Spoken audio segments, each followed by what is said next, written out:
All right, let us bring the Operations Committee meeting to order. The first order of business is the committee minutes from the meeting on May 11th. Does anybody have any comments on those minutes?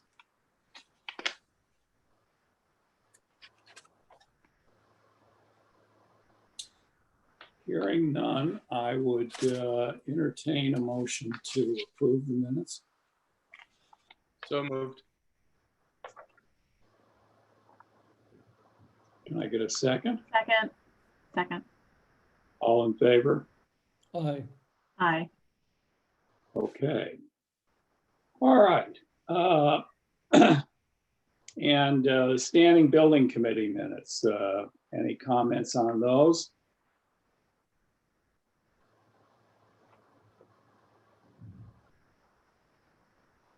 Hearing none, let's move on. Is Mary on?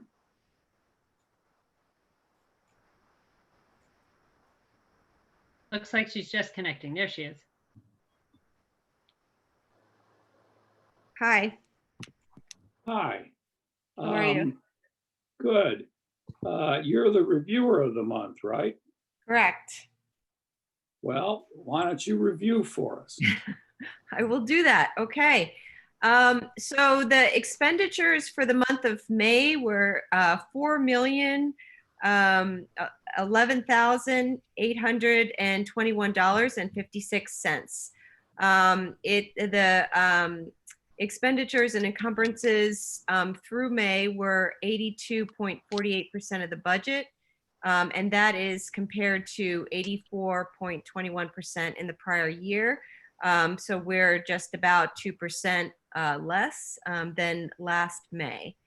The revenue for May 2020 was $274,484, and that came through the excess cost grant. And that was our second payment and our last payment of the year. The total excess cost grant this year that we received was around 1.2 million. So this was sort of the last little chunk of that excess cost grant that we got. And I think we've mentioned before that that was about 71, almost 72% of expectations for the excess cost. Salaries. What was the assumption in the budget for the excess cost grant? I don't have that. Does Linda have that?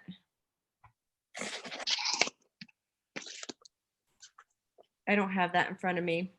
Linda, do we assume 70%? Yes, it was done at 70%. So it was a little Okay. bit higher than what we had budgeted. Good. Okay. Okay, so just discussing some of the reasons why where we are this month with our expenditures. Many of the lines are actually a little bit lower. Salaries were a little bit lower. Apparently we're not paying our coaches. Obviously they're not coaching. We pay part of their salary, not paying the full salary. Substitute teacher salaries, again, that's a lower than expected line. And tutor, we don't pay as much for tutors as we would normally due to distance learning. Let's see, purchase services was also less this year, or this month, I should say. And in discussion with Linda, a lot of that has to do just with timing, meaning in terms of when invoices are actually coming in. So even though that seems like really good news, she is warning me and us that we may be getting less good news next month because she is expecting some invoices to come in, more invoices to come in actually next month. So she thinks we might get hit a little bit harder next month. Let's see, supplies and materials, a little bit lower than last year this time. Of course, we're not purchasing as much due to distance learning and not actually being in the school environment. Capital was one where we're actually a little bit higher, and that is due to some of the projects that we're able to do now that we would not normally be able to do because the students would be in classes. So we're actually trying to take advantage of that and doing some of those projects. And then transportation, understandably, is also a little bit lower than last year due to the fact that we're not paying full contracted amount for both our busing contract as well as our special education contracted transportation services. So we're paying a portion of the contract, but not the full one, and therefore actually paying less. Total warrants for this month were Wait, I'm sorry, Mary. Yeah, go ahead. Can I ask a question about what the bus expenses are?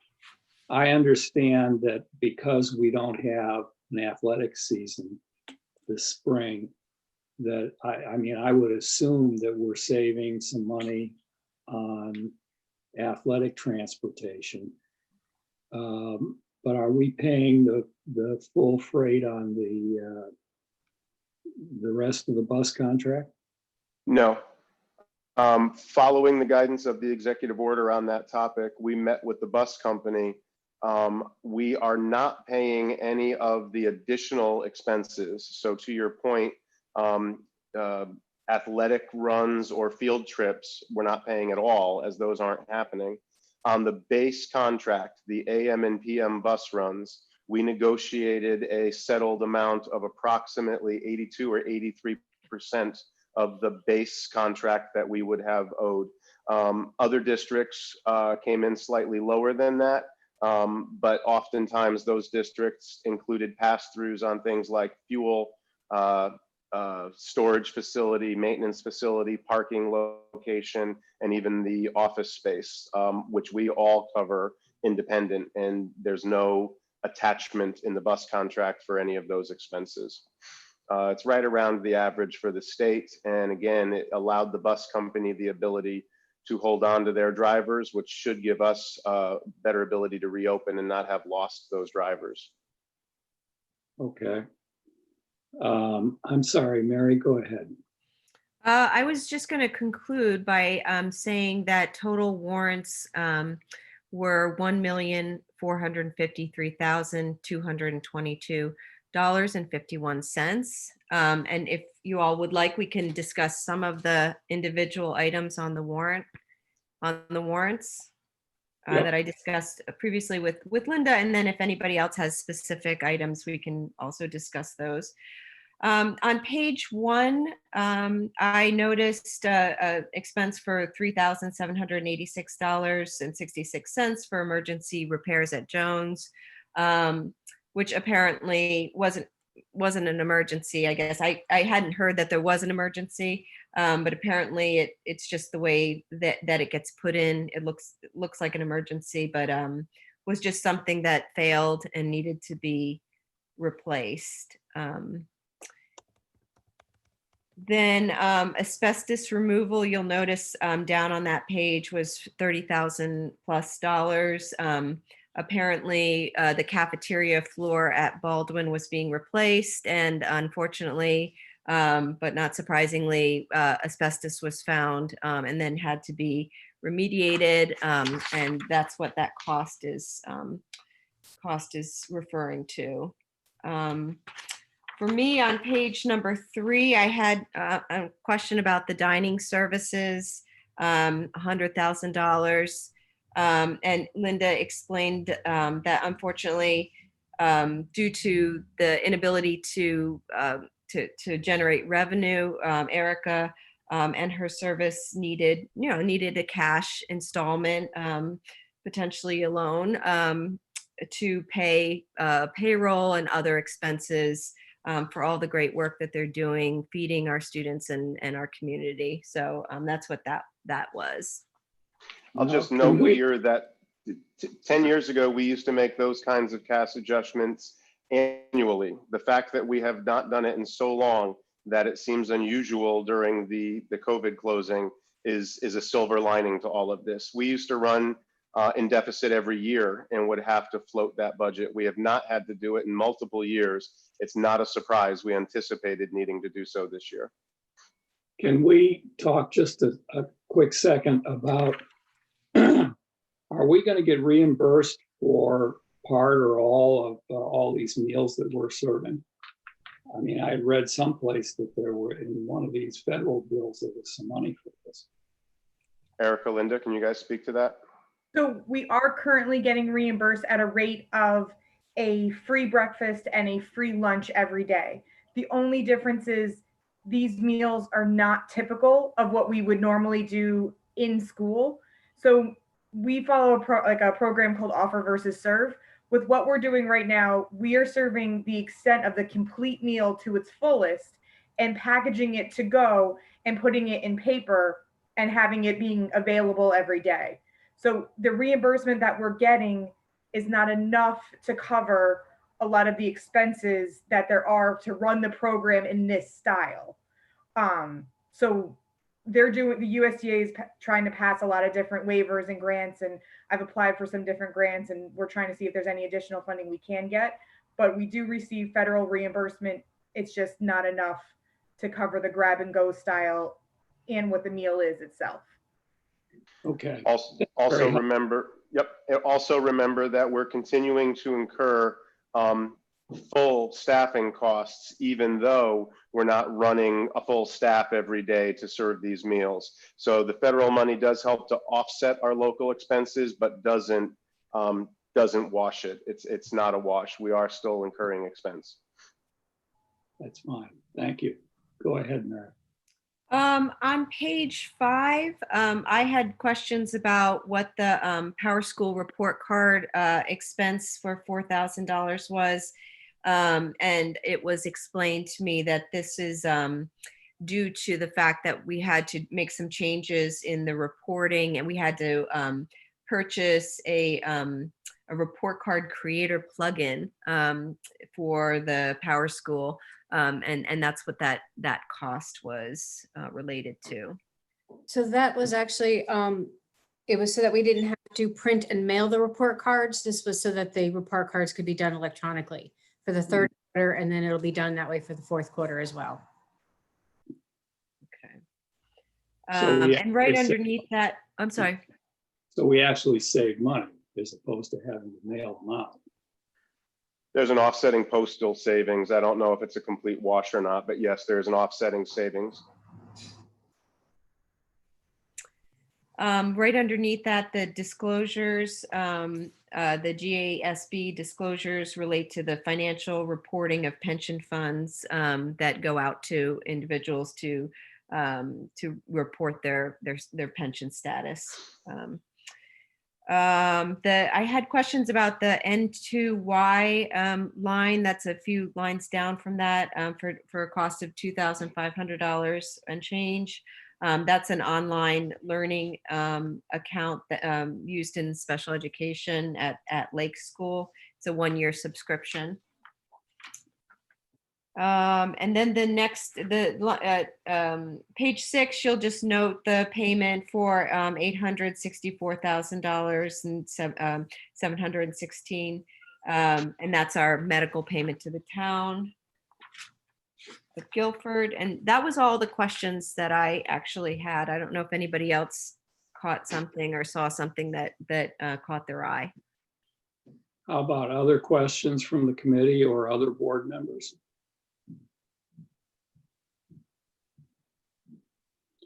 Go Could ahead. I had 2, Ted, if you don't Oh, mind. go ahead, John. So the first one was reinspection. Let me just pull it up here. I believe it was page 3.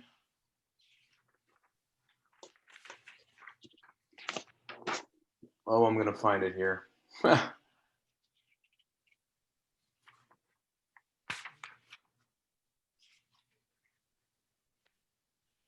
Well, I'll skip that one for now. The next question was regarding a roof repair for the high school, and just wondering if that was anything major or just a typical patchwork type stuff.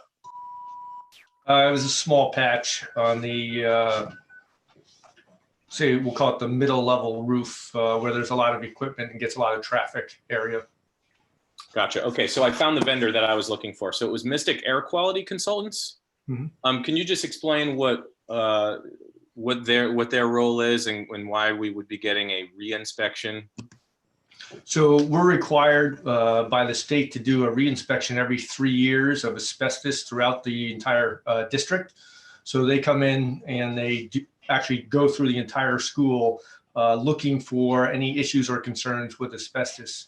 You know, as you know, anytime we come across it, where we're able, we remove it, but it doesn't mean that the schools are completely abated. There's areas where it could be underneath the carpet that could come loose. As we know, we did the cafeteria, but what wasn't mentioned was the storage room in the kitchen also had asbestos flooring tiles. We made a temporary patch until we did the recent abatement work, and that was part of that abatement work. So there are areas where we do have asbestos. So we have to, by state law, do those regular inspections every 3 years. And that's every 3 years. Is that what you said, Cliff? Yes, so there's a heavy reinspection every 3 years, and then they do, we'll call it like a light inspection every 6 months. Got it. That's all I had, Ted. Okay, any other questions? I had one. Could we go over the settlement, which is on page 2 of the warrants, of the amounts of 41,000 and 20,000 for the remaining diesel inventory at the bus yard? Can we just talk about how this got straightened out and who did what to whom? So when we do our bid for fuel, we have to estimate the number of gallons they were going to use for the year. When we shut down, we had 33,000 gallons of diesel that we had not used yet. By the contract, we have to pay for all gallons that we commit to. So we pay it at a lower rate. And they explained to me how it's calculated, but it's a lower rate than what the bid was. We have to pay that out to East River for the unused gallons. Did we get the gallons? No. We do not get the gallons. Essentially, when we bid this out in cooperation with the town, we have a minimum guaranteed purchase. And this year we failed to meet the minimum guaranteed purchase. So we had to pay out. Now, it is a savings over actually burning the fuel, but it is not as great a savings as if we had never had to purchase those 33,000 gallons in the first place. But do we have it stored? There was no way of us storing what we didn't use? We do not have storage. We've got minimal storage at the bus lot. That was topped off. We did top off all the tanks, but then we end up essentially still failing to make our guaranteed minimum purchase. And that is the cost that was extended to us for that failure. And significantly more so than the town side of the purchase would have been. Obviously, the town doesn't buy as much and was still running their vehicles to a greater degree than we were. Okay. Well, Most years we look like geniuses. This year it did not work in our favor. yeah, no, I mean, it's going to be the same way with the stop loss on the medical expenses, but you know, that's the nature of insurance. Okay. Thank you, Mary. So I think we're now to Joe and a discussion on the update on medical claims. Great, thanks, Ted. Can I share my screen so I can point everybody to the right slides? I don't know, Paul or Linda or Jason, was Terry able to get the exhibit out? It did go out. It was Okay. emailed, Pretty late. at, yeah, 5 of 6 it went out. So everybody should have it emailed to them. Huh. That's interesting. I'll show you on my screen. screen anyway. I'll do, where's my view?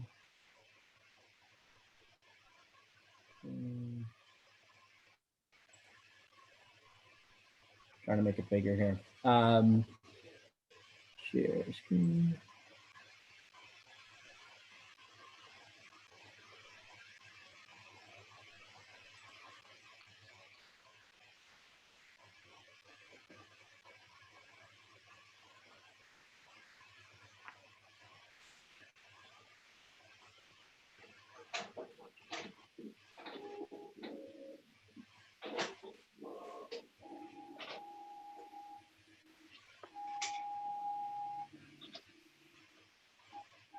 Everybody see my screen now?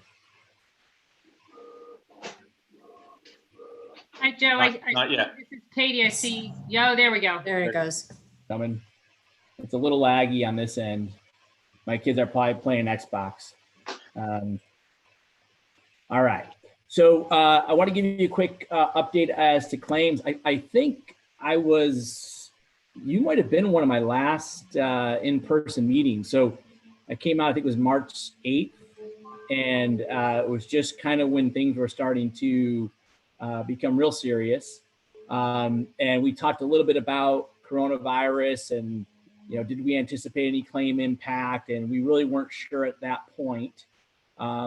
Since then, we've had conversations with staff about coronavirus and basically where we are in the industry, in particular for Guilford, in particular for really all my Connecticut public sector clients is at this time, there still is no reasonable cost factors from the carriers. And there's still not a lot of experience, meaning actual claims that are hitting against the plan to judge what the true impact of the coronavirus will be on Guilford. As far as we're aware, we are not aware that Guilford's had any significant coronavirus related claims. What a significant coronavirus related claim would be a hospital-based claim. I may have mentioned this before when I was with you, I'm not sure, but we might not even know if you did have one at this point, because if it was a large hospital related claim, claims do not get submitted until discharge. And by the time, especially for coronavirus, by the time that claim gets adjudicated and checked by Anthem, we're probably talking, we start to see those claims this month if they were discharged in end of April, early May. So we'll probably have a better report sometime in the summer about what our actual claim costs are going to be. But saying that, what we did predict and what we did see happen with all of our clients, and when I say all, I mean all, we actually saw a decrease in claim activity in March and April. I do not yet have May claims. I'll have them in about a week. And it was fairly significant beginning in April. March did not see a real big impact. But going forward, what we've talked to clients about, and we spent some time talking about this with staff, is our projection is that any claim activity that is lower than expected, really as of March, and you could probably even say as of April, what we are suggesting to our groups is we don't consider that to be surplus as far as the reserve is concerned. We consider that to be deferred claims, and a lot of those claims will be incurred. Now, yes, dermatology appointments and dentist appointments and preventive care appointments, you can't double up those visits, right? There's only so much capacity in the system, and it's hard to get appointments for those things anyway. But knee surgeries, hip surgeries, all those other elective procedures, significant dental work, all those other procedures will likely get picked up. It might take some time for that to happen, but they will likely get picked up. So our recommendation to clients at this point is really where you want to probably look at your surplus, any improvement in surplus related to this fiscal year, you should probably look at your March ending balance and not look at April, May, and June, because we're going to anticipate those claims will be spent going forward. To put some dollars on that, so on my screen now, make it a little bit bigger. on my screen now. What you'll see, what I did is I pulled together an exhibit that compares how we ran in March and April so far, and we'll expand on this once we have May data and June data. What we're looking at is how did the plan run July through February? What happened in March? What happened in April? And then what happens when we compare those 2 months to actual through February? And then where's our new fiscal year to date? So what we're seeing right away, I'm gonna start with April because that's a bigger number. What we're seeing right away is April is now our lowest month on medical and drug. So April, let me take a step back. This top box, right? This gives our actual claims over that 8-month period of time, $6.1 million. That averages to $764,000 a month. Our lowest month was 518. Our highest month was 984. Okay. Same for dental, same for total. Our average total, 6.3, almost 6.4 million. We averaged almost $800,000 with a high of a little over $1 million and a low of $545,000. When we go and look at March, medical did not see a significant impact, and that's not surprising to us, right? So March shut down around the middle of March. And what we know about large claims, right, is those take a while, just like my earlier statement about coronavirus claims. Those large claims typically take a while to hit the system. And definitely within 2 weeks. So March was probably still pretty reflective of February and the early part of March. We really won't see the decrease in claim activity until the April claims. So March medical was 1.06 million. We are actually $294,000 higher than our average. We were $540,000 higher than our lowest month and about $75,000 higher than our highest month. So it was a high month. Our dental claims, however, you can see really dropped off, right? Because dental claims pretty immediate.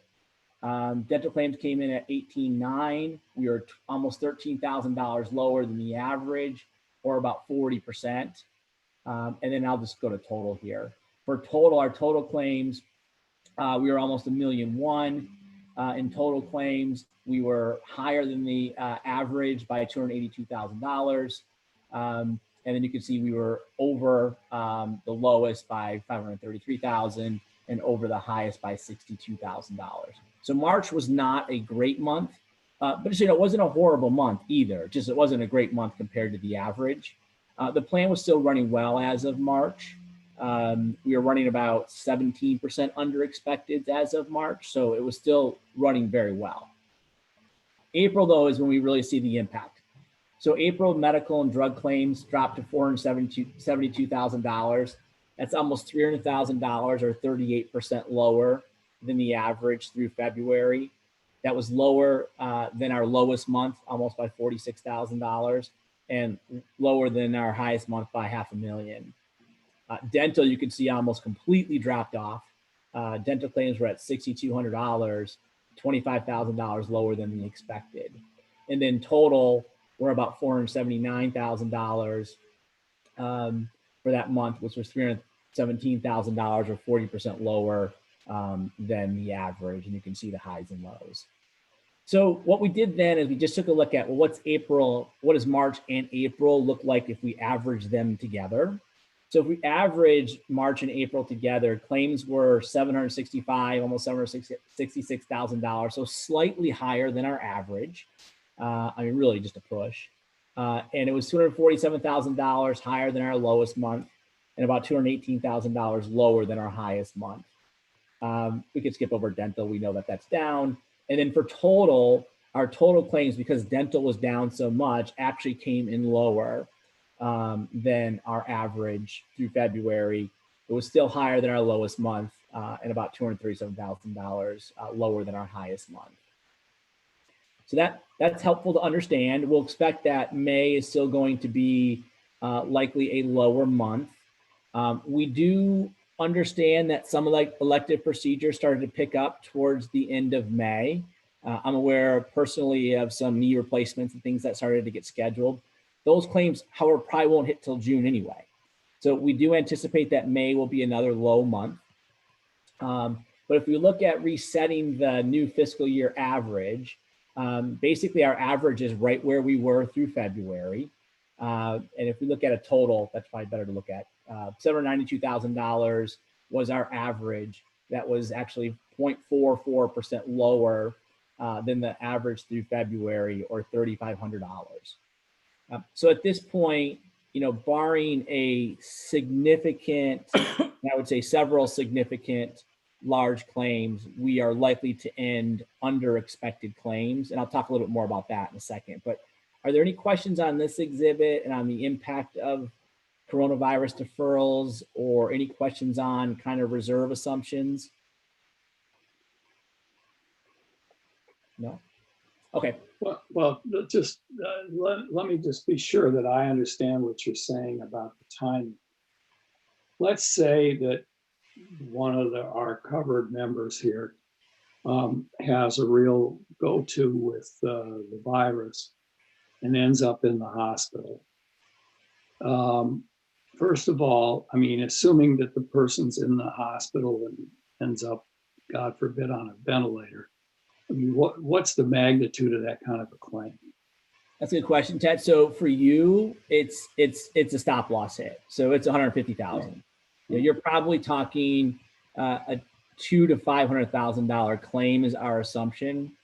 One thing that's interesting is there were no COVID-19 diagnostic codes when the coronavirus first came out. So for lack of a better term, it's a little bit like the Wild West right now as far as the billing and coding is going.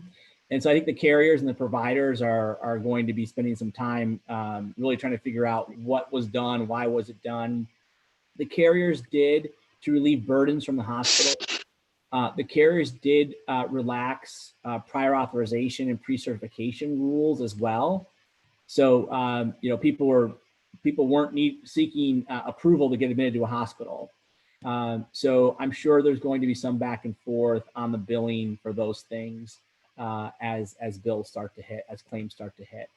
We have asked, and we haven't been able to determine yet if we've had a coronavirus-related claim, a hospital level claim. Anthem is expecting to have that reporting soon. They just don't know if they can tell us prospectively. In other words, I don't think they can tell us that, hey, a claim was submitted, but we don't know how much it's going to be yet, or if they're going to wait until it's actually adjudicated and they can tell us what it's going to be. So to judge what's going to happen vis-a-vis our stop loss, we may not hear from some of these claims until July or August when they sort all this out. Is That's correct, Ted. Yeah, that's our understanding. So the fact that at the moment it looks like we're losing money on the stop loss is not indicative of what could actually happen. So your stop loss is you still have several known large claimants that drive your stop loss costs. So we'll talk about that a little bit more. But we have almost $1 million in excess claims at this point in the year already.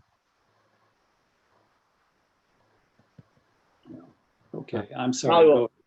Probably what I would say is it's just good that we locked in stop loss. Even though, I mean, even if they were to look at it now, I mean, the underwriters wouldn't know that there's stop loss claims in the pipeline either. But we did have your stop loss pricing locked in theory by January. We actually tweaked it a little bit afterwards, but it tweaked down, not up. So the coronavirus did not have a negative impact at all on stop loss, even though we did some updates to the renewal. All right. So just looking at claims, and I think I kind of went over most of this, but just if we look at our monthly claims to date, you can see here, this is where we're averaging the $792,000 per month. You can really see here your monthly claim activity, and you can see the big spike of $1 million in that March. Remember I said March is kind of a bad month, our highest month that we had, and you can see how April dropped down. We do have the same amount of large claimants as March. We had about another $200,000 in excess claims this month. So April showing 478,000. Actual pay claims were closer to 678,000. So we did have a claimant that was already over stop loss incur another $200,000 in claims. So we do have several large claimants, and I'll review those in a second. Your average employees and average members, on average, you have 533 employees on the plan. Again, that counts not just employees, but employees and any retiree you're obligated to provide coverage to. And on average, you have 1,345 members. That would count the employee or the retiree and their dependent, right? So I'm a family of 4, I'm 1 employee, but I'm 4 members. That's how that number works. We go to the next page, is where we kind of talk about high claimants and where we are running against plan expecteds. So the top here, we had $11.2 million in expected claims from Anthem. So almost, that's 11.2, 11.9, almost $12 million. If we just straight annualize that, we'd expect claims to be just under $10 million year to date. Actual gross claims came in just under 9 million. With that, we have $978,000 in excess claims over stop loss. So our net pay claim liability is just under $8 million, meaning we're running better than projected by about $2 million or nearly 21%. We did talk about when I ran this through March, which was our bad month. Like I said, it was a bad month, but we were still running pretty well. In March, we were running 17.5% under expected. We spent some time talking about this with staff a little bit.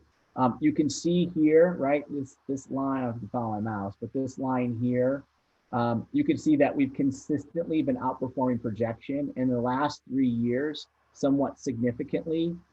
Much of that, and I'll see some of you tomorrow, much of that has to do with negotiations and changing plan designs, right? So what's basically happening is as we move more and more people into the high deductible health plan, which you guys have basically finished up mostly as of 2 years ago, you still have buy-up options available.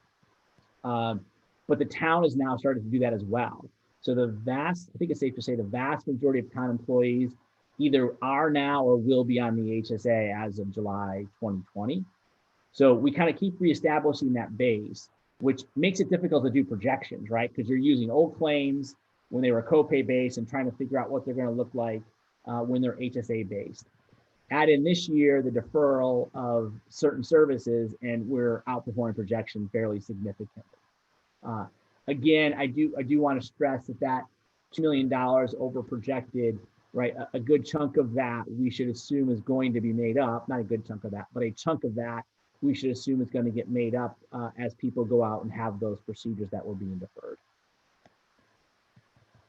Ted, so to your point, last year we had almost $1.8 million in excess claims, this number here. We're at 978,000 to date. We pay 1.8 million in stop loss. So yes, Anthem's winning right now. We have 2 months to go. It's potential that they're going to win, which isn't necessarily a bad thing, right? That means our activity got better. But what you can really see is that we've won every year on this page, we've won. So that, and it'll be a nice little battle to have with them next year. But just looking at this would, in theory, kind of give us some credit to start to negotiate again, to start to reestablish this in our favor. But they were due for a catch up, and it looks like they picked the right year to catch up, and so we'll just give them credit for it. I guess I'll say the same thing as Paul, right? You pre-bought your oil. In this case, Anthem's going to win a little bit on that. But they have taken out, not that we really care, they have taken on the chin historically on that one. Well, I think to your point, Joe, we can't underestimate how much care people deferred and how many potentially expensive procedures and surgeries. I mean, just from my perspective, you know, the list is so long of people that had their surgeries canceled back from March.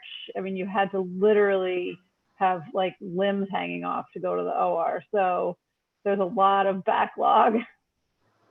And with summer coming up and you know, faculty having more sort of leeway with their time to schedule those things. Right. And speaking of summer too, there was a pretty significant drop in ER and urgent care visits, right? Because people just weren't leaving their house, so they weren't twisting ankles, they weren't breaking arms, they weren't breaking collarbones, they weren't tearing ACLs. So as things start to loosen up, we're likely to start to see some of those things again as well. So yeah, I think we'll be banking on, kind of saving some of these reserves. One of the things I've been talking about with my groups is next year's renewal projection is going to be a little funky. We're going to have to determine how much of this year was deferred, how much of it was really just avoided claims, how much is the potential of the coronavirus coming back going to impact utilization or impact our actual plan itself. So as we start to do the renewals next year, I haven't figured out how I'm going to do it yet, but it's going to be a new model for me. Different sets of assumptions. So speaking more on large claimants, last year for the full fiscal year, we had 38 claimants over $50,000. This year, we only have 29 to date. With 2 months to go, we could get another 9. We only got 2 more this month over 50. So it's likely that we'll end under the 38.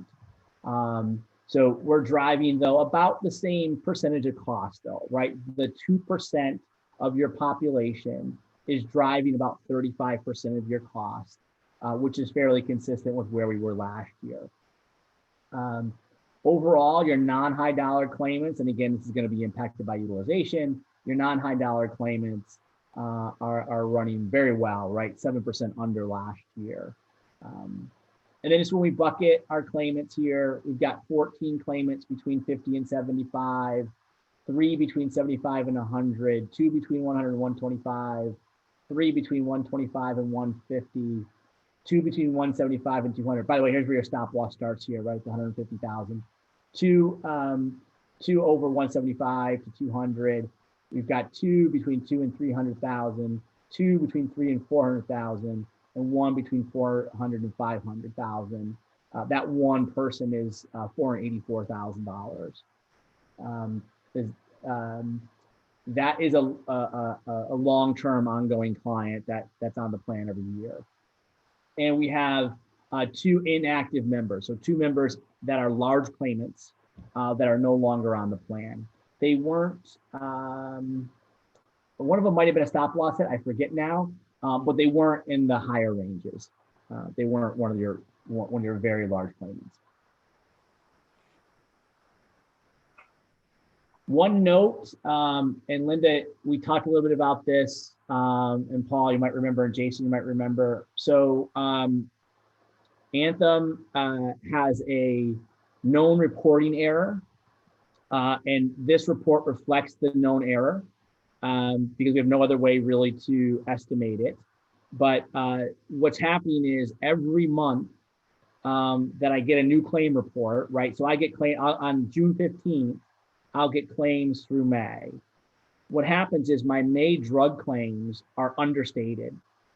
And they're understated in theory by 1 week of claims. And it has to do with some interface that they have with their PBM. The next month it gets created. So for example, when I get May claims, so for this month, looking through April, your April drug claims are low by, in theory, 1 week of drug claims. What will happen is when I get May claims, April will be corrected, but May will be 1 month low. I don't really have an accurate way to estimate that. So rather than do that, I'm just footnoting the report for now. So I put a little note here at the bottom and on the next page, on the previous page. So what our hope is that's going to get corrected and we'll be able to correct these reports historically. But in theory, we're running a little bit, not quite as good as this report would say, but nearly not 20%, right? We're talking probably 1 or 2% that at the most that would have an impact on how your claims are running. My frustration level is much higher than 1 or 2%, but that's about the impact to the dollars.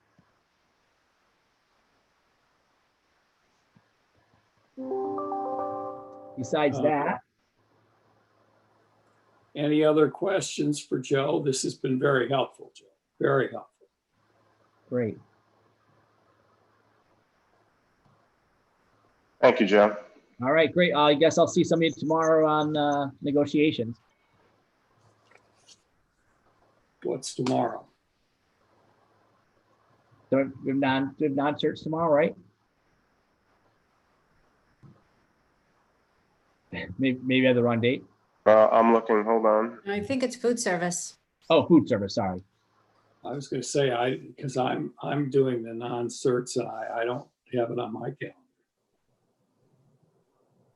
Moira and Dick Joe. and Joe are scheduled to be joining us, and it's a strategy session for food service negotiations with Joe and our attorney Ken Weinstock, and I show it for, looks like 3 p.m. tomorrow. And it's Yeah. just an initial strategy session.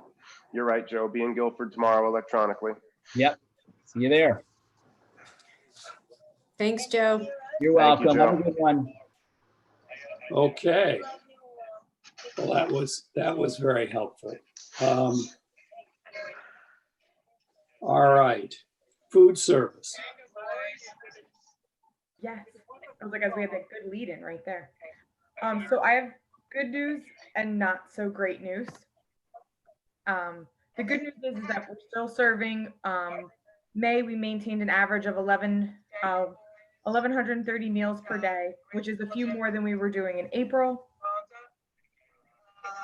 And we've only dropped a little bit on Mondays in June. I think it's because the weather's been really nice on Monday, so it seems that less people stop by to pick up. I do have rough drafts of financials for March and for April, and that would be the not so great news. So I'm estimating for April, we would be negative 120, almost 122,000. Which unfortunately, beginning this year, we did purchase equipment at almost 33,000. So taking that out, we're looking at being about 90,000 negative for this year, just at the end of April, not with May or June. If you look back to in February, we were negative 52,000 then, so which we were making leadway on that battle, and then it was COVID. So those, and I'm working on the best version of financials will be the financials that we see at the end of June that will reflect everything over the past 3 months, because some of it, it gets torn between different buildings and what food was allocated out of what buildings, what we were able to use. So it's not a clear exact picture until we can do a final inventory and show down all of the usage of all the food we were able to salvage in all the buildings to be able to have. And that's all I have. And, I just want to note here, Erica, that this was a crisis. This was an emergency. We became a service provider to our community. We were not expecting to be revenue generating during this period. So I know that you take that bottom line very, very seriously, but the bottom line is not what we were paying attention to from middle of March through the close of this school year. It was providing a service to our community members and our students who required it, and you and your team provided that service. So the business office and the superintendent's office and the Board of Education will give you grace on the bottom line. Stop beating yourself up over it. There was so much good progress in the 5 years. I'm like, no, we were making it so far. I'm like, wow, that's terrible. This is an All right. unusual time. Stop measuring yourself on these Right. last 12 weeks. The question I would have for Linda and is the $100,000 transfer we made, is that going to be enough to get her through June? A little bit, I can even say. So some of it will be the timeliness of the state and seeing of when we're going to physically get our reimbursement checks for the previous months. So if the state is timely with, so right now my fund balance is not showing that we're like, it doesn't seem terrible. But if the state money is lacking, then there might need to be either a kind of a loan buffer until the state money comes in, and or if it ends up not being enough in the next few weeks, if anything happens, then maybe a smaller loan till next year.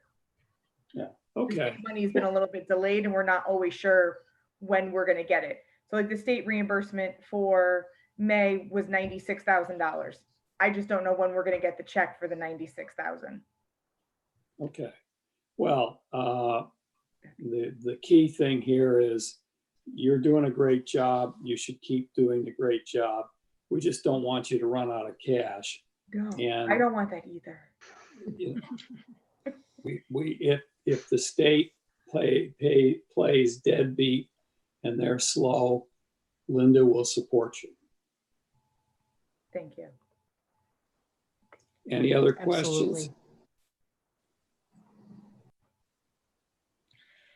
Okay, well, that was good. Tuition.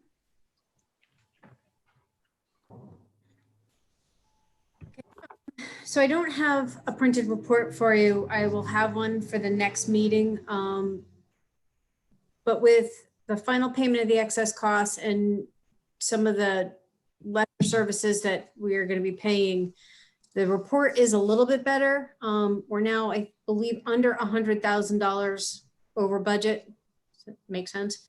And so we're still working on a couple final cost issues with one school, but we're in better shape than we were. I don't know if Jason wants to add anything to that. No? No, Linda, I was just gonna, refer to the ongoing negotiation with that one school. Yes. Negotiation as in they're going to give us some money back? That we're negotiating, Ted. Due to COVID, some services were unable to be rendered, including residential services for students. And so what Linda and I are questioning with the institution is whether or not we should be billed for those services. And so we're discussing thoroughly the governor's executive order along with what we're willing to, fund. It is worth noting that while we've been successful in a number of those individual negotiations, there has been conversation at the state level. There is discussion of clarification to the executive order or a new state order coming out, and it may be offering more protections to the private vendors. So we may end up having to go back and revisit some of these negotiations and pick up additional expenses. CAPS is very involved in that. There are active conversations that are going on. There was some guidance that was going to be issued that I think has been delayed, but just know that those conversations are continuing out there. Okay, well, so more to come. Any questions for Linda or Jason? Hearing none. I see next the health insurance report. I assume that we covered that. Yes, I did send out the town's report from April, but Joe pretty much went over everything in his Okay. in his summary. All right. So before we get to facilities, Linda, how are you feeling about year end?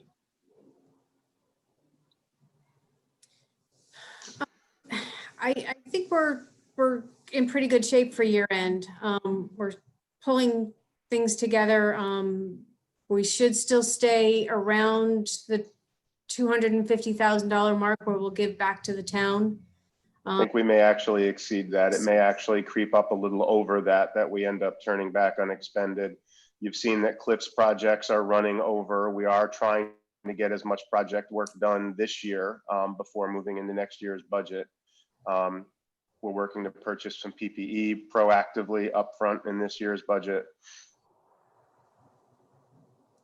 And I don't know if those are other pieces to that, but it's not, it's not going to be a $5,000 or $10,000 nail biter the way it has been the last 6 or 7 years. Oh yeah, no. No. But generally you're pretty comfortable with the 200, 250,000. Oh, I'm not worried about making what we projected for the town. No, I think No. that we'll meet what we suggested we would return and probably exceed it, not we're not going to double it or triple it, but I think we will exceed it maybe by some tens of thousands of dollars. Okay.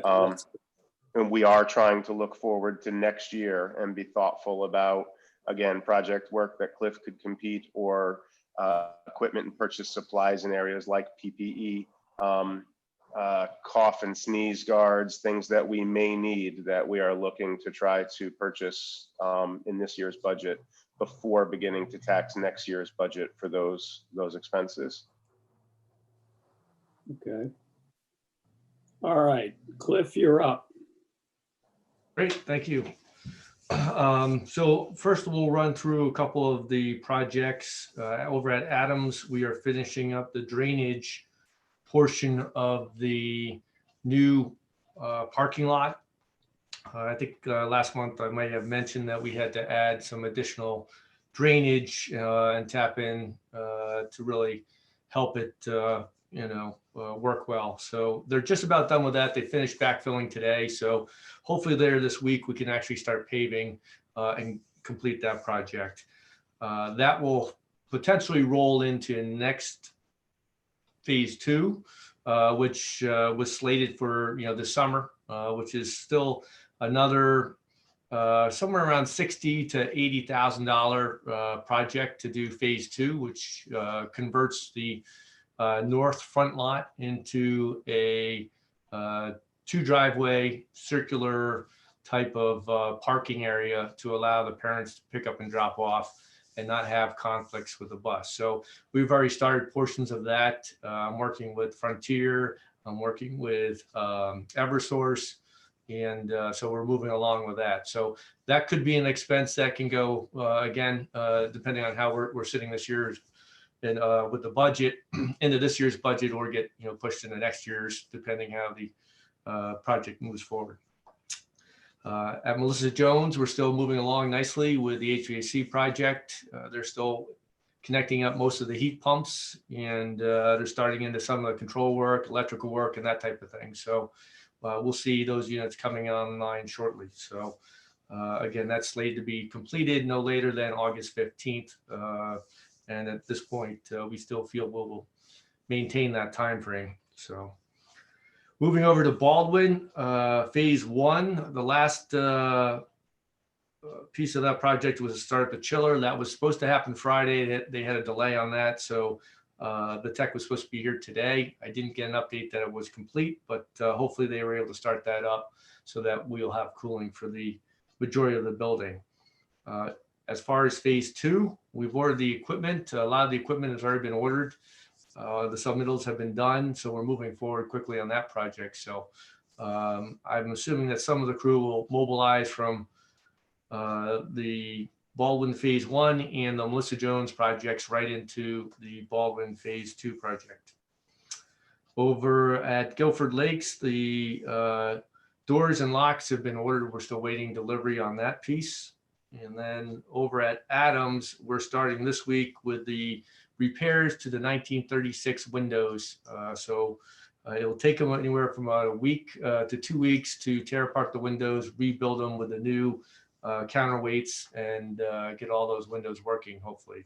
So they'll be operational for the start of school come fall. So those are all the major projects. The only other piece that I have to touch on, I had Terry send out and put in the packet our emergency drills, which is supposed to be reviewed by the Board of Ed once a year to show that, yes, we are doing monthly drills, and we are meeting the state requirements in each aspect. So we have to do 11 fire drills a year. We try to do 3 lockdowns and 1 reverse evacuation. So the sheets that I sent over, which is a summary sheet, it does give you a little description of what happened during each one. We review every single drill that we do. Anything that we find that is an issue or a problem, we try to immediately correct. But it gives us a kind of a little summary. So this took us through March, as you can see on the spreadsheet. That was obviously the last drills we were able to accomplish. Most of the schools got a drill done in March before we got shut down. So the state is fine. They understand that obviously we're not doing drills with the kids out of school. So they've asked us to just submit those drill log sheets as we have them. We're required to deliver this to you annually. It's a receive item for you. It's just a delivery that we need to make every year, but we're happy to have any conversation if you'd like. Well, when I look at this report at some of these schools, you get the report indicates that certain fire doors wouldn't close. And then you have another drill and the same fire door doesn't close. I mean, I don't see a pattern here of some of this stuff getting fixed. We do try to jump on them. We do have some fire doors that are consistently having issues, whether it's hardware. So if we have a fire door that is normally left in the closed position and gets a lot of abuse and usage, it's hard to maintain that, but we do try to repair it, replace it, or upgrade it. The other issue we have at some of the schools, especially like Cox, for example, where the doors are all wooden and they're older and you have wooden door frames on top of that, the doors will expand and contract and cause different issues. And then probably the number one cause, believe it or not, of the malfunctioning automatic closing fire door is we have what they have call our opposing rods. So there's a rod that goes up into the jamb and down into the floor. So when you hit the big crash bar, it actually pulls those and triggers them so that they both get kind of pulled down and up so that the door can swing freely. However, if you don't hit that crash bar hard enough, those pins remain out of the door and therefore they drag on the floor and the door will not come closed properly. So that's probably the number one issue. So we've been talking to the custodians and trying to get them in the habit of walking around and triggering and hitting those crash bars to ensure that they're latched properly so that when the door gets released from the magnet, it can swing closed. But that's the number one problem. So it's not really a mechanical issue. It's just an operational issue that we have to teach staff and parents and who's ever operating those doors to make sure that they fully trigger that crash bar. Okay, that's helpful. Yep. Any The other only questions? comment is that this is exactly why we run the drills. Even if they're right, even if they're items that can't be corrected, they're items that we make the staff aware of. And so it's exactly why we run the drills. Okay. Any other questions of Cliff? All right. Does anybody have any communications relative to the operations committee that they want to bring up? I'll just note, Cliff, before you sign off, Mr. Sands, I believe, received a communication from a resident in, or maybe it was at the Standing Building Committee, but there was a question from residents in Long Hill Farms about the generator on the loading dock side of the high school. While that area of the high school does fall within the standards, the noise standards that are set, we recognize that it can be a noisy part of the building, especially when equipment turns on in the evening hours. We have had a design completed and we're currently pricing a project that will raise the height of the noise barrier that surrounds that generator. We do expect that work to be completed this summer. And so for residents in Long Hill, I know that they have been waiting for this. I know that it's been slow in happening, but we will be making that correction. And that loading dock side of the high school should be quieter for our neighbors in the Long Hill Farms development. Once that wall is installed completely, we expect that to be completed during the summer months. That will be very helpful. Any other communications that need to come before the operations committee or any general questions that people have? Hearing none, I would entertain a motion to adjourn. So moved. Second. I have a question for Paul. Are the emails that we've been getting for the last 3 days, Are those subjects up on the agenda for the next meeting? I will be addressing them. They're not on the agenda, but yes, I'll be addressing them. Well, yeah, under my report, I'll be addressing those emails around the reopening of next year as well as the closing of this year. I think they're pertinent to either one of those topics, but yes, I planned on addressing those communications during your next meeting. Yeah, the only Doesn't reason seem- And I will, I've been getting telephone calls throughout this meeting wanting to know how come we're not discussing it now? And I have to explain to them that this is not the meeting. Yeah, I don't see how it's a pertinent fit for operations, but we'll certainly be addressing them No, during your next. they were confused thinking this was the board meeting. Oh, I see. No, 7:30, we will reconvene at another Zoom address, Yeah. and it will be broadcast on YouTube publicly as well. Yeah, I would just make the point related to what Dick just said, that I think people are going to be potentially tuning in to the next meeting and be anxiously awaiting commentary. So just want to make that point. It sounds like you're already aware of that, but I don't know how long they're going to want to wait. But so actually- I'm going to be clear that I am going to make a statement at the beginning of the meeting that we will address certainly the communications that we received in the sense of acknowledging them and acknowledging kind of the volume and what they were about.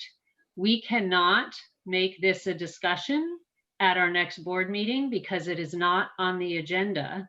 And I will explain this. And it is not fair to the community to have a discussion about something like this that has not been put on the agenda and that they are not aware is going to be for discussion. So we will certainly mention that Paul and I spoke today and are rapidly identifying when we will be discussing this at a Board of Ed meeting, but it's not something that we can go into great detail discussing tonight for that reason. It is, we are required to telegraph to our community what we will be discussing so that they can show up if they want to hear it or be a part of it. And since we couldn't do that, given the way this is playing out time-wise, we can't turn it into a big discussion tonight. Paul, were you going to add something? Sorry. No, again, I was planning on addressing the communications and addressing some of the bulleted items that were included in the many communications, but you're right. I don't think that we should be getting into a debate of those, a deep discussion or a debate of those underlying issues without first posting it and inviting the public to at least observe, if not participate in that conversation. Well, plus it's premature until we know what the state's going to come out.